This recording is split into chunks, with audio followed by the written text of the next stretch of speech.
Imagine you're a newly unionized Starbucks barista discussing whether to strike.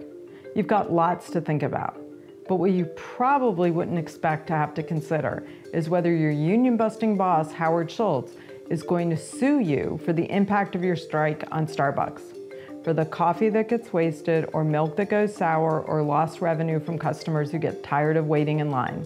But if a Seattle concrete mixing company and the U.S. Chamber of Commerce get their way before the Supreme Court this year, that's the crazy position that American unions are going to be in if they want to strike.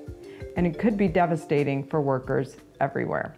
The case the Supreme Court is considering is called Glacier Northwest versus International Brotherhood of Teamsters, Local Union 174.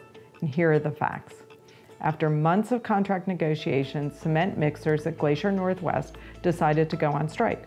They drove their trucks back to the company's headquarters and walked off the job. Workers left trucks that had already been loaded with cement running so that the cement wouldn't instantly harden inside the truck's drums.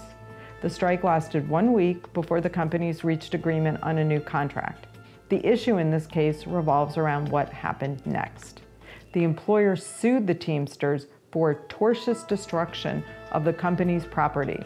Glacier asked a Washington state court to make the Teamsters pay for damage to their trucks as a result of cement hardening after the strike began. The Washington State Supreme Court threw out the case, finding that it wasn't appropriate to apply state law to a labor dispute covered by a federal law, the National Labor Relations Act. The state Supreme Court's decision rested on long-standing U.S. Supreme Court precedent that the National Labor Relations Board decides whether union conduct is protected by federal law or not. This should have been the end of the story. Unfortunately, it wasn't. As we've seen with the supercharged conservative majority currently sitting on the Supreme Court, no precedent is safe.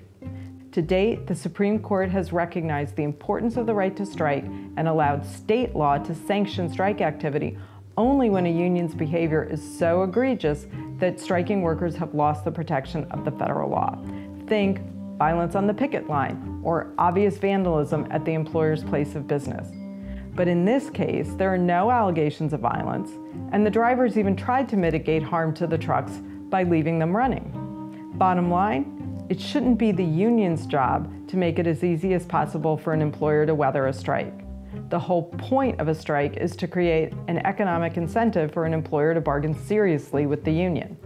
But even if this was a close case on the facts, which it isn't, the Supreme Court still had no business hearing it. It's the job of the NLRB to decide if strike behavior is egregious or not. So why is the Supreme Court getting involved to open the door for companies to sue unions that strike? Because this court has shown a sustained hostility to workers' collective bargaining rights. Just a few years ago, it reversed decades of precedent to make it harder for public sector unions to collect dues. And 2 years ago, it made it impossible for union organizers to talk to farm workers in the fields of California. And now conservatives are plotting to make it easier for wealthy corporate bosses to be able to sue union employees just for asserting their constitutional right to strike.